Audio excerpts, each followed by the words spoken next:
కేవలం సున్నా దగ్గరే పరిమితమైపోయింది. ఆమ్ ఆద్మీ పార్టీ 24 స్థానాల్లో ఆధిక్యంలో 24 స్థానాల లీడ్స్లోనే ఉంది. అంటే ఘోర ఓటమి దిశగానే ఆమ్ ఆద్మీ పార్టీ వెళ్తుంది. అరవింద్ కేజ్రీవాల్ ఓటమి దిశగా వెళ్తున్నారు. 11 ఓట్ల వెనుకంజలో ఆమ్ ఆద్మీ పార్టీ ఉన్నారు. 9 రౌండ్లు పూర్తయ్యే సమయానికి 1100 ఓట్ల వెనుకంజలో ఆమ్ ఆద్మీ పార్టీ అధినేత అరవింద్ కేజ్రీవాల్ ఉన్నారు. బహుశా అరవింద్ కేజ్రీవాల్ ఓడిపోతే ఇది చాలా అవమానకరంగా ఆమ్ ఆద్మీ పార్టీకి పరిణమించే అవకాశం ఉంటుంది.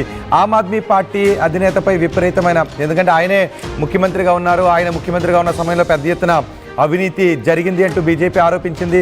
అవినీతి ఆరోపణలతో అరవింద్ కేజ్రీవాల్ జైలుకు కూడా వెళ్ళారు. ఇప్పుడు 11 ఓట్ల వెనుకబడి ఉన్నారు. 9 రౌండ్లు పూర్తయ్యాయి. 13 రౌండ్లు అక్కడ ఉన్నాయి. ఇక కేవలం 4 రౌండ్లు మాత్రమే ఉన్నాయి. ఈ 4 రౌండ్లోనూ ఏదైనా జరిగితే అరవింద్ కేజ్రీవాల్ బయటపడే అవకాశం ఉంటుంది. అరవింద్ కేజ్రీవాల్కి ఇప్పుడు చెమటలు పడుతూ ఉన్నాయి. అరవింద్ కేజ్రీవాల్ ఓడిపోయే అవకాశాలు కనిపిస్తున్నాయి. అరవింద్ కేజ్రీవాల్ ఓడిపోతే ఏం జరుగుతుంది? ఆమ్ ఆద్మీ పార్టీ పరిస్థితి ఏంటి? కేవలం ఆ తర్వాత పంజాబ్లో ఏం జరుగుతుందనే ఒక చర్చ కూడా జరుగుతూ ఉంది. అరవింద్ కేజ్రీవాల్ వైపే అవినీతి ఆరోపణలన్నీ ఇప్పుడు ఎక్కువగా అరవింద్ కేజ్రీవాల్ వైపే చూపిస్తున్నాయి.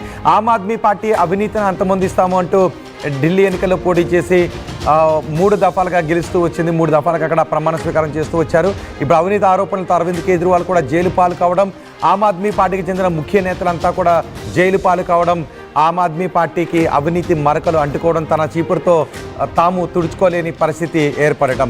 మన హర్యానా ఎన్నికల్లో కాంగ్రెస్ ఓటమికి ఆమ్ ఆద్మీ పార్టీ కారణమైందనే కసి కూడా ఇటు కాంగ్రెస్ నేతల్లో కూడా కనిపిస్తుంది. సో ఏదేమైనా అరవింద్ కేజ్రీవాల్ ఇప్పుడు గెలుస్తారా ఓడిపోతారా అనే చర్చ పెద్ద ఎత్తున నడుస్తుంది. శివగారు, అరవింద్ కేజ్రీవాల్ ఇప్పుడు ఓటమి దిశగా ఆయన పయనిస్తున్నారు. ఆయన పార్టీ ఓటమి దిశగానే కాదు, అరవింద్ కేజ్రీవాల్ ఓటమి దిశగా పయనం చేస్తున్నారు.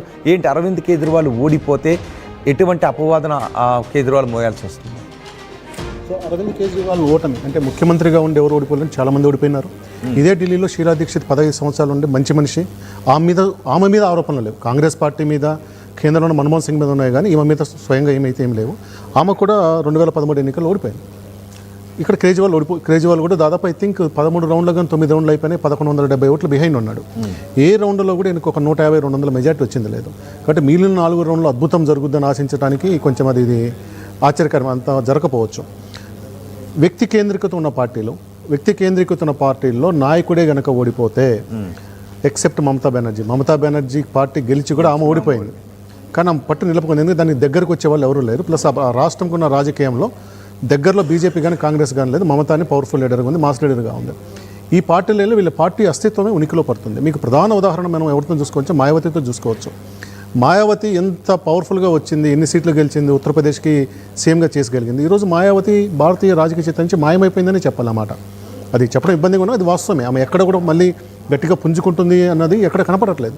ఇదే ఢిల్లీలో మనకు 2-3 సార్లు మా బీఎస్పీకి కూడా 3 సీట్లు వచ్చిండే.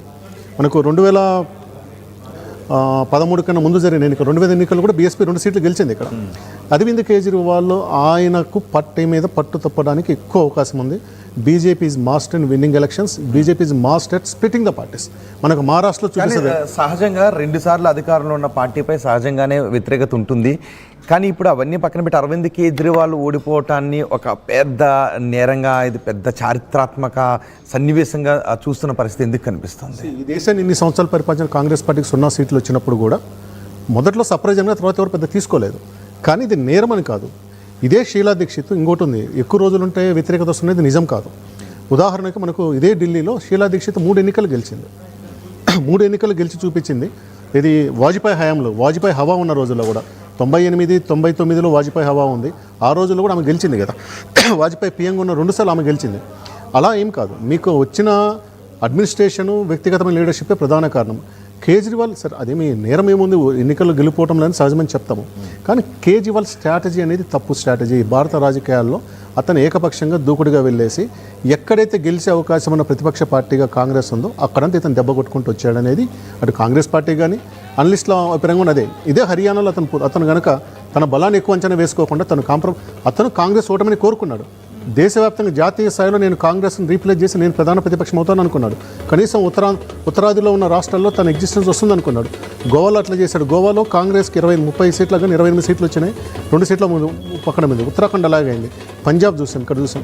తను ఎలగలను అనుకున్నాడు. ఇప్పుడు ఆటోమేటిక్గా కాంగ్రెస్ శ్రేణులు రాహుల్ గాంధీ ఏం చెప్తాడు, మల్లికార్జున్ చెప్తాడేం కాదు. నా అభిప్రాయం ప్రకారం ఢిల్లీలో కాంగ్రెస్ శ్రేణులు ఖచ్చితంగా బీజేపీ కోటేశాయి. They wanted Kejriwal to be defeated. Kejriwal కనుక మరోసారి గెలిస్తే ఇండియా బ్లాక్ అనేది ఉండదు, రాహుల్ గాంధీ లీడర్షిప్ అనేది ఉండదు. ఖచ్చితంగా కేజ్రీవాల్ వస్తుంది. ఆయనకు తోడుగా ఇద్దరు, అటు మమతా కానీ ఇటు అఖిలేష్ యాదవ్ కానీ ఉన్నారు. అది ఏ కాంగ్రెస్ పక్షం కూడా తీసుకోలేదు దాన్ని. ఖచ్చితంగా ఇతను నువ్వు డెలిబరేట్ కావాలని మమ్మల్ని ఓడగొట్టం, నిన్ను కూడా ఓడగొడతామని చూపించినారు. రెండోది అవినీతి ఆరోపణ. ఇప్పుడు అన్నా హజార్ వచ్చి మాట్లాడుతున్నాడు, చాలా కొంత మీడియా ముందు వచ్చాడు. ఆయన శిష్యుడు ఓటమిని ఆయన ఎంజాయ్ చేస్తున్నాడు. అది చాలా సర్ప్రైజింగ్. ఆయన శిష్యుడు ఓటమిని ఎంజాయ్ చేసుకుంటా ఉన్నాడు.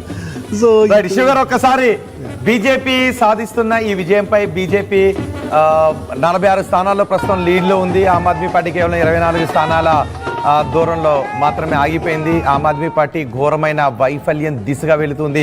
ఆమ్ ఆద్మీ పార్టీ అధినేత ఓడిపోతున్నాడు. అన్నా హజారే కూడా ఆమ్ ఆద్మీ పార్టీ ఓడిపోవడాన్ని ఎంజాయ్ చేస్తున్నారని కూడా అంటున్నారు. సో బీజేపీ నేతల రియాక్షన్స్ చూద్దాం. బీజేపీ ఎంపీలు మాట్లాడారు. బీజేపీ ఎంపీలు వాళ్ళ ఆనందాన్ని ఎలా వ్యక్తీకరిస్తున్నారో చూద్దాం. పోయిన వ్యక్తి, అక్రమంగా కేసులో జైలుకోయిన వ్యక్తి, అక్రమ సంపాదనలో జైలుకోయిన వ్యక్తి, అక్రమ దందాలో జైలుకోయిన వ్యక్తి ఇవాళ రాష్ట్ర ప్రజలు ఏ విధంగా పాలిస్తారనేటువంటి విషయాన్ని వాళ్ళ ప్రజలు గమనించారు. కాబట్టి మాకు జైలు రాజ్యం మాకొద్దు, మాకు ప్రజాస్వామ్యబద్ధంగా పాలన కావాలి. ఒక నీతి నిజాయితీవంతుడైనటువంటి నరేంద్ర మోడీ గారి నేతృత్వంలో ఈ దేశంలో ఏ విధంగా నీతివంతమైన పాలన జరుగుతుందో, ప్రజాస్వామ్యబద్ధంగా పాలన జరుగుతుందో అటువంటి పాలన ఢిల్లీలో రావాలని చెప్పి ప్రజలందరూ ఆలోచించారు. అందుకే చీపుడుతో మొత్తం ఊడ్చి సాఫ్ చేసినటువంటి పరిస్థితి ఇలా ఢిల్లీలో చూస్తున్నాం.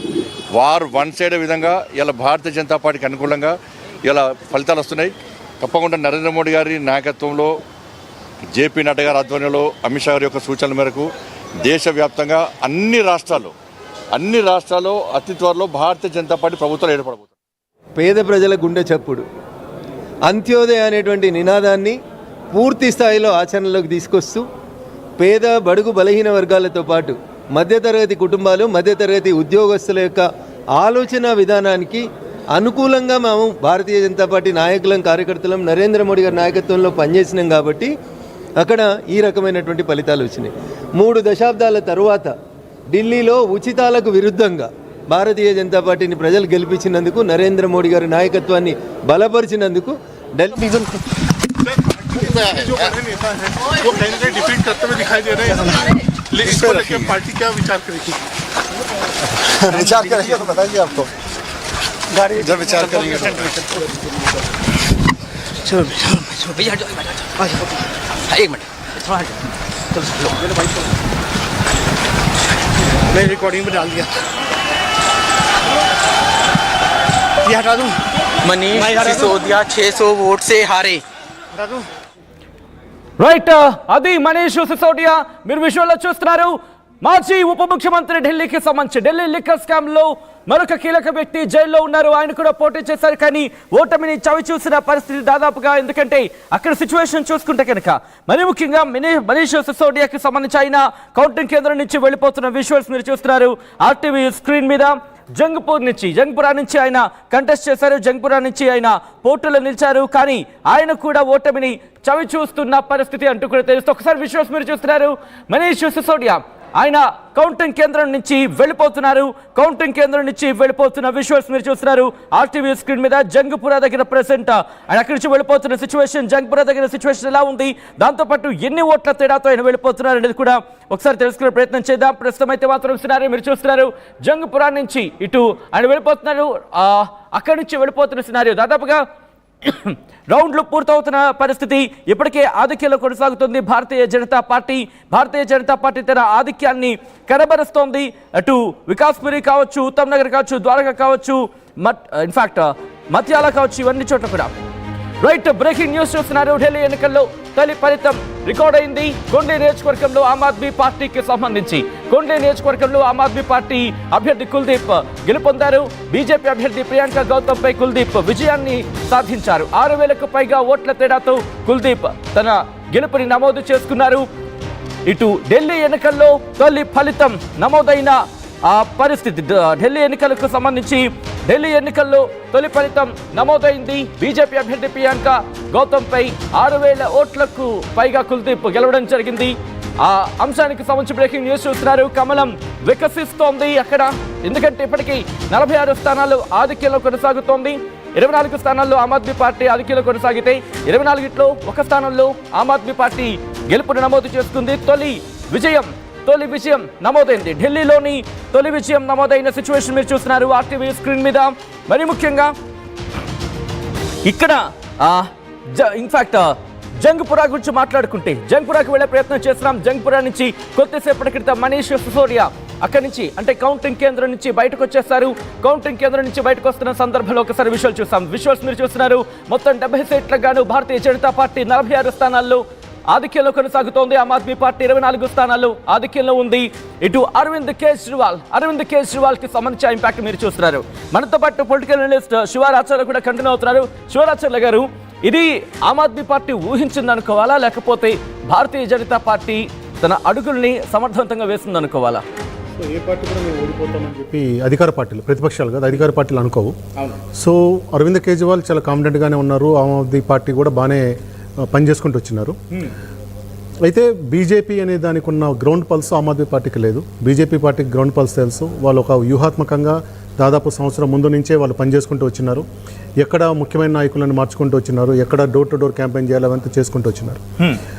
అరవింద్ కేజ్రీవాల్ మాత్రము ఈ ఎన్నికని గ్రౌండ్లో కాకుండా మీడియాలో చేసినట్టుగా మనకు కనిపిస్తూ ఉంటుంది. ఆయన మోడీకి కౌంటర్ ఇవ్వడానికి పెట్టిన శ్రద్ధ తన పార్టీ అభ్యర్థుల ప్రచారం మీద కానీ లేక తన పార్టీ స్ట్రాటజీ మీద కానీ పెట్టినట్టు కనపడలేదు. తను ఎప్పుడైతే లిక్కర్ శామ్లో పోయినాడో ఆయన నేను అవినీతి పరుణ్ణి కాదు అని చెప్పుకోవటానికి చేయవలసిన ప్రయత్నాలు ఏవి కూడా, అంటే ఒక విచారణ పరంగా కానీ కొంత డేటాను బయటకు బహిరంగంగా చూపించడం ఇలాంటి పనులు చేయకుండా మోడీ నన్ను ఇరికిచ్చాడు దాని మీద పోయినాడు. మోడీ ఇరికిచ్చాడు అని నిజమవునో తెలియకపోయినా కామన్ మ్యాన్ ఏమనుకుంటాడంటే దాని మీద కొంచెం ఏమీ లేకుంటే ఎట్లా అరెస్ట్ అవుతాఅనేది కామన్ మ్యాన్కి ఎప్పుడు ఉండేది. అంటే మోడీనో ఇంకొకరు ఇరికిచ్చారనే కదా, ఇరికిస్తారు ఖచ్చితంగా ఉంటుంది. అధికార పార్టీలో ఉన్నప్పుడు ప్రతిపక్షాన్ని ఇబ్బంది పెడుతూనే ఉన్నారు, కేంద్రంలో కానీ రాష్ట్రంలో కానీ. కానీ నేను ఒక స్ట్రాటజీ మార్చుకోవాల్సిన సమయం నేను సింపతి కార్డు ప్లే చేయడం మొదలుపెట్టాడు. నువ్వు 15 సంవత్సరాలు ముఖ్యమంత్రిగా ఉన్న వ్యక్తికి నీకు సింపతి వస్తుంది అనుకోవడం చాలా పొలిటికల్గా చాలా తప్పుడు అంచనా. అది నన్ను సప్రెస్ చేశారు. నువ్వు 15 ఏళ్ళు ఉన్నావు. ఇతని జీవన విధానంలో వచ్చిన మార్పును ఢిల్లీ ప్రజలు చూస్తున్నారు.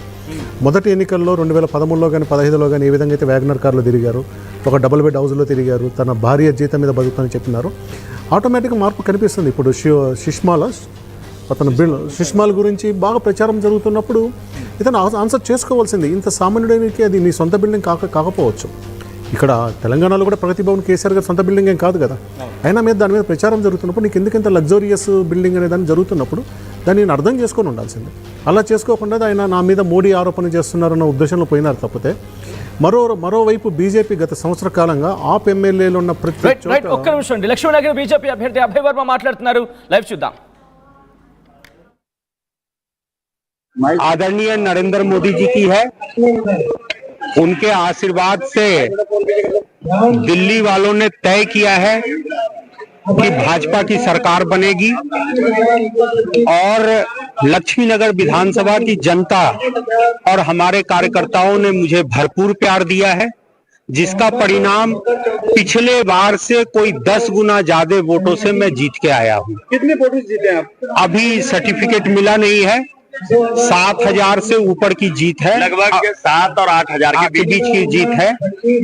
लेकिन जिस प्रकार से लोगों ने समर्थन दिया है, लगभग 140 बूथें हम जीते हैं, तो सब तरफ से हमें समर्थन मिला है और भारतीय जनता पार्टी के कार्यकर्ता और लक्ष्मीनगर के क्षेत्रवासी का असीम प्यार मिला है।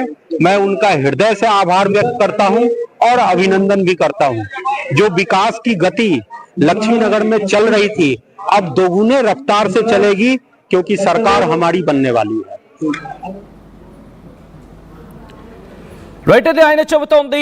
ఇంతవరకు జరిగింది వేరు, ఇప్పుడు డబుల్ ఇంజన్ సర్కార్తో ముందుకు వెళ్తుంది ఢిల్లీ అంటూ కూడా ఆయన ఆశాభావాన్ని వ్యక్తం చేయడం జరుగుతోంది. దాంతోపాటు ఢిల్లీ ప్రజలు, మరి ముఖ్యంగా లక్ష్మీనగర్కి సంబంధించిన ప్రజలు ఆశీర్వదించారు. దీనిలో ఇంత భారీ మెజారిటీతో వచ్చింది అంటూ కూడా ఆయన చెప్పిన సందర్భం. మరి కాసేపట్లోనే నేను ఇన్ఫాక్ట్ దానికి సంబంధించి ఆ సర్టిఫికేట్ని తీసుకోబోతున్నానంటూ కూడా ఆయన చెప్పుకొచ్చారు. మనతో పాటు శివరాచార్య కంటిన్యూ అవుతున్నారు. శివరాచార్య గారు, ఇందాక మీరు మాట్లాడుతున్నట్టుగా ఇన్ని క్యాలిక్యులేషన్ పొలిటికల్గా, ఎందుకంటే దాదాపు 2 సార్లు ముఖ్యమంత్రి అయిన వ్యక్తి